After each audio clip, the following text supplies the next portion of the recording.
Hi, everyone, and welcome to Sunrise Tarot.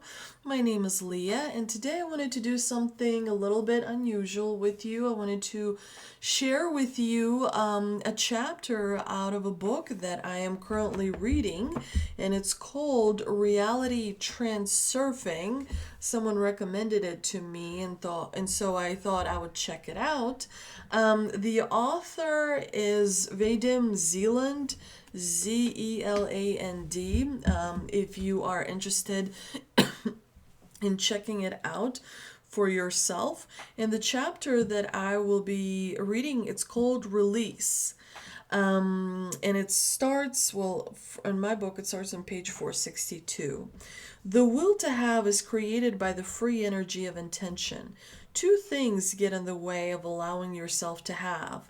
The first is conflict between the heart and mind. The second is the access potential of inner and outer importance, which use up free energy. One would be mistaken to think that the will to have is equal to simple thinking that sounds, I want and I will. In reality, such thoughts must be filled with the energy of intention, otherwise, they will just be the mumbling of the mind and nothing more. Thoughts must flow from the unity of heart and mind. Otherwise, the programming of the energy of intention will not be pure. If a large portion of free energy is consumed by excess potential, intention will have no power to it. I do want to basically go over what is excess potential. Excess potential is mental energy that we create when we assign some kind of importance to an object or to a situation. So, like if you're standing or sitting in your own room, you're not assigning any kind of importance. It's, you feel completely natural. But let's say you are standing on the edge of a mountain, you're going to assign some importance because that there's going to be a little bit of fear, associated with that situation, because you are going to either want to, jump forward or pull back to safety. But the point of excess potential is that it creates that mental energy that creates a kind of lack of balance. Everything in the universe is all about balance. So it's very important to realize that everything is completely neutral and equal until you start assessing it.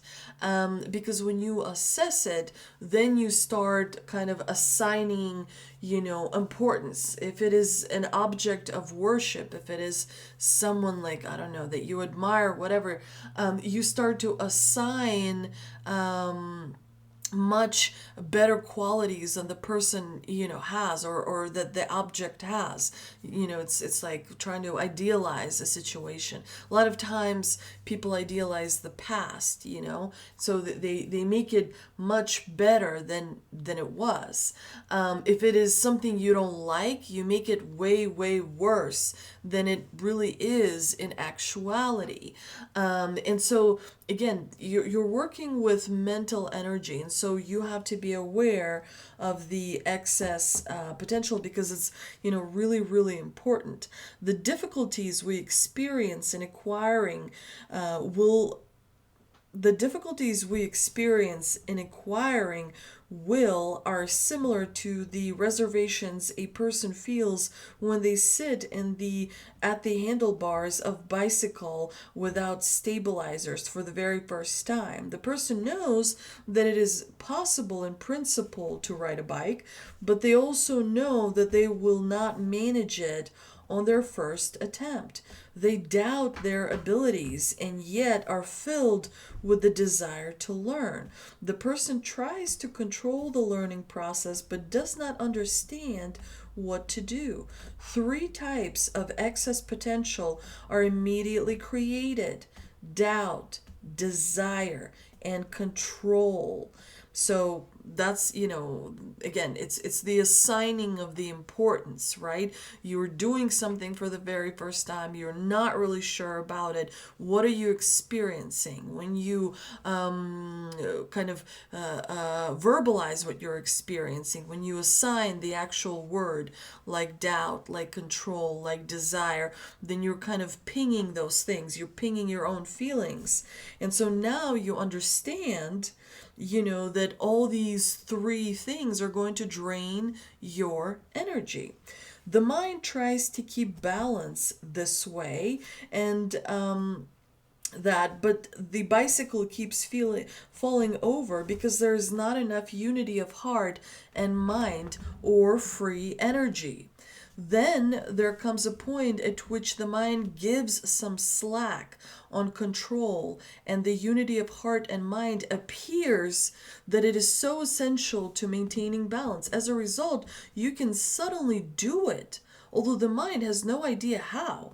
But that is the whole point. The mind always thinks about the means and the how one should act. It takes control and tries various options. The heart, in contrast, does not think. It is simply unreservedly willing to have. The mind is also willing to have, but only on the condition that things are clear and rational. The conflict between heart and mind arises because the mind doubts the goal can be realistically achieved. As soon as the grip of control weakens, the limiting conditions of the mind fall away to reveal unity between heart and mind. The mind is surprised by the fact that its control is not necessary and that everything works of its own accord. However, this fact is enough for the mind to accept, even if it does not totally understand what happened. The writer can balance, and so the mind accepts it. The mind gives up enforcing its control because it is now convinced that it is not necessary. After a little practice, the other excess potentials disappear too, and the energy of intention is released, at which point riding the bicycle goes from being a challenge to a pleasure. In order to acquire the will to have, you have to achieve unity of heart and mind and release the energy of intention.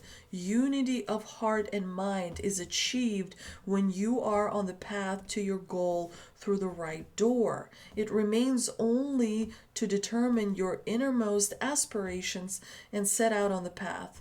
By laying down the useless burden of inner and outer intention, you release the energy of intention, the moving force for transition in the alternative space. When you are dragging inner and outer importance around with you, you waste 99% of your energy on supporting excess potential. How can you source free energy if it is all tied up in potential?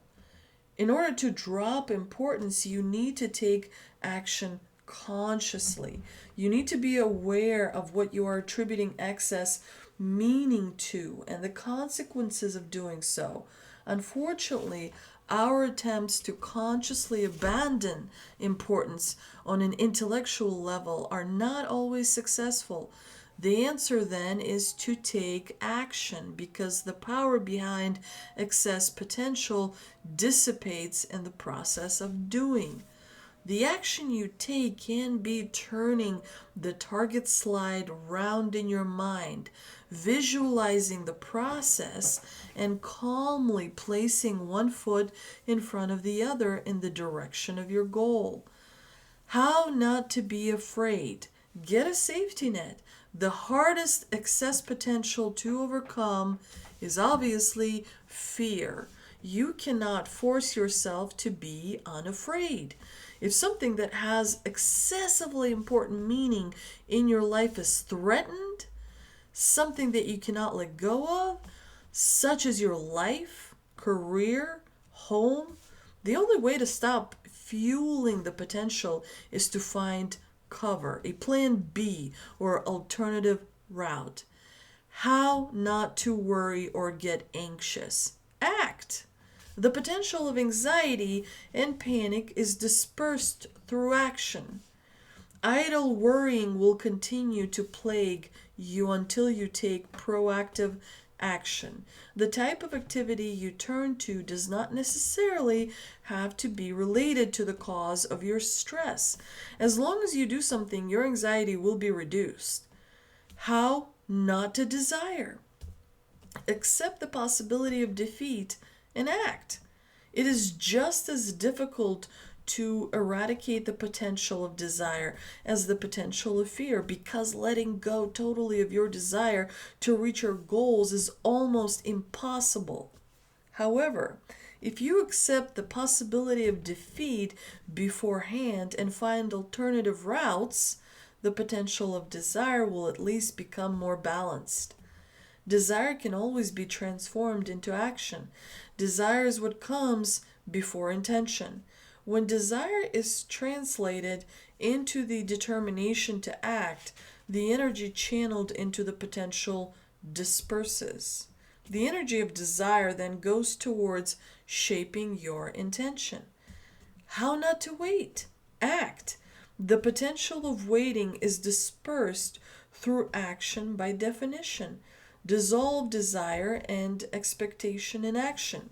How to let go of self-worth. If you have understood this book thus far, this question ought to be sought a little out of keeping with what has been said before.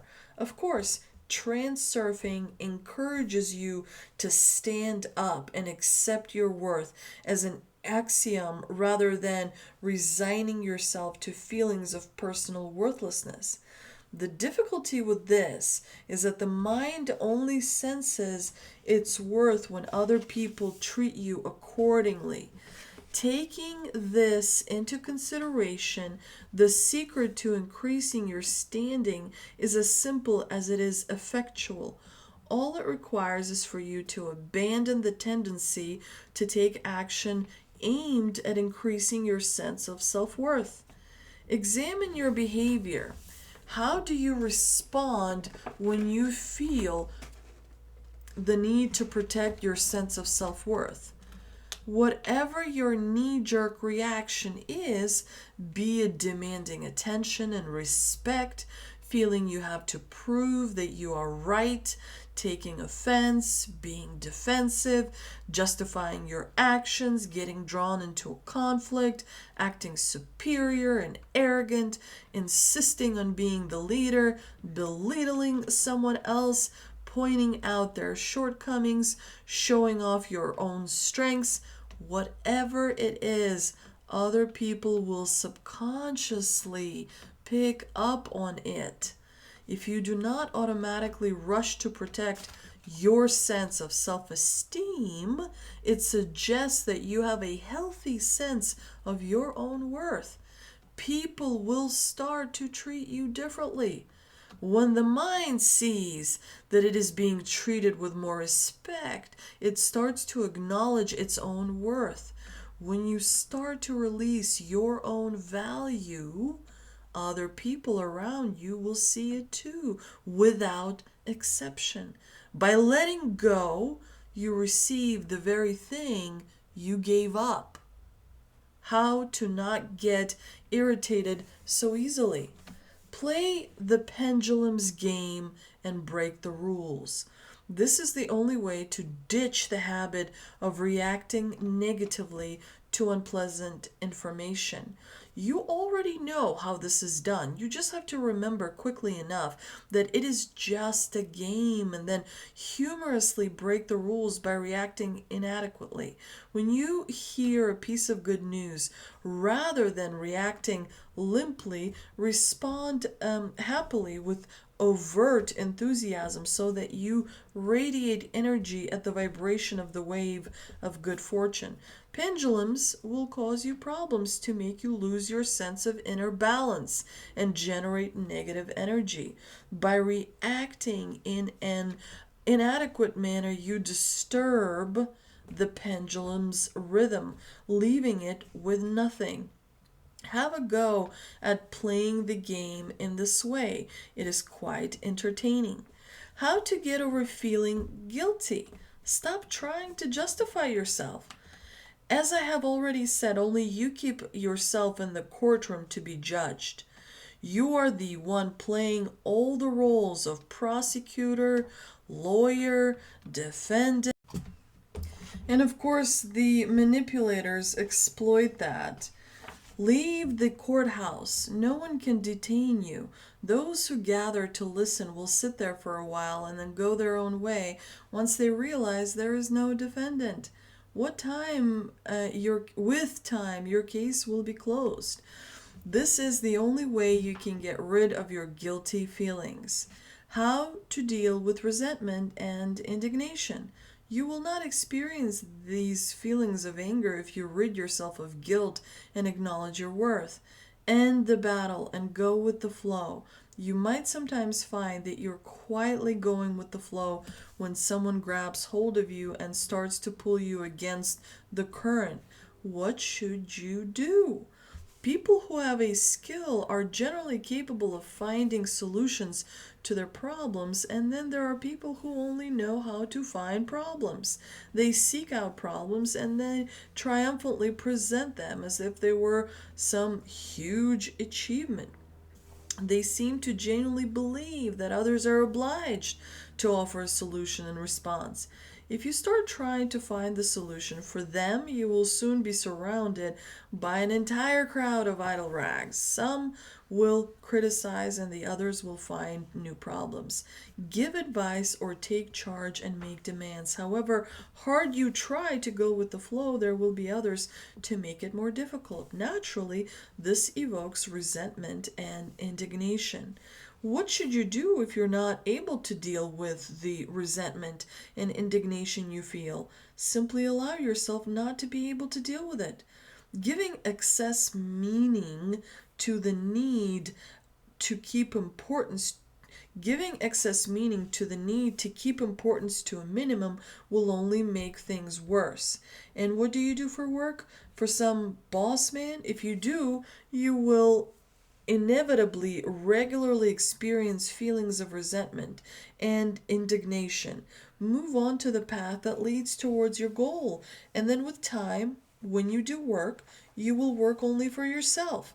Until that day comes, allow yourself occasionally to blow up and create excess potential. Do not pressure yourself to win all the time. Instead of fighting with the different kinds of excess potential you create, you should act with purified intention, and intention is purified in the process of doing through movement. As you can see, achieving the will to have takes more than just speculative exercises. It requires concrete action. Begin placing one foot in front of the other in the direction of your goal in whatever way you can. The will to have has 3 stages. The first stage is inhibition caused by an unfamiliar situation. Surely this cannot all be for me. When you run the target slide in your mind, you will not quite be able to take in the fact that it might all be possible. The second stage is delight, a feeling close to weightlessness. There will come a point when you accept the goal into your comfort zone and feel the sense of restriction fall away. The realization that the goal is actually quite realistic evokes a feeling of elation. The feeling of weightlessness is also quite real, being caused by the release of the energy of intention from excess potential. This is what you will feel. With time, the will to have shifts into its third stage of ordinariness. Because you're constantly turning the target slide around in your mind, you think yourself into its content, and gradually everything in the slide starts to become ordinary.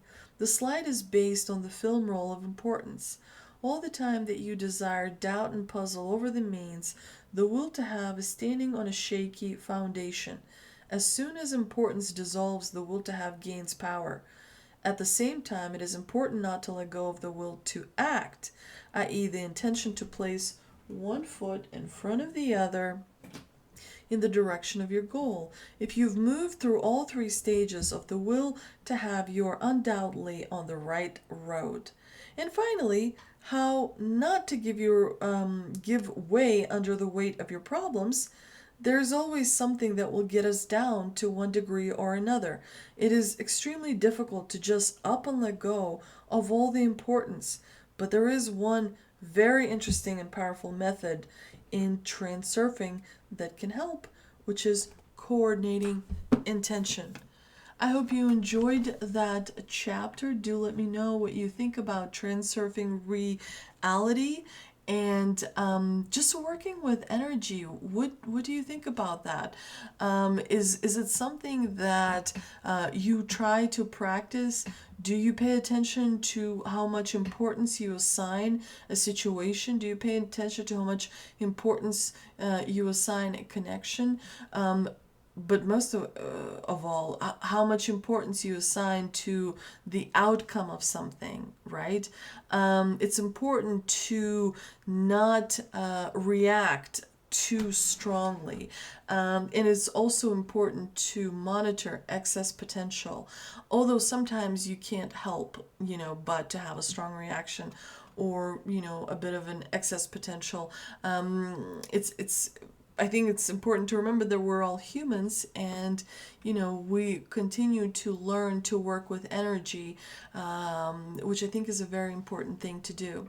Again, thank you so much for checking out this video. Do let me know in the comments section your thoughts. I think that I would really be interested in finding out how you feel about this.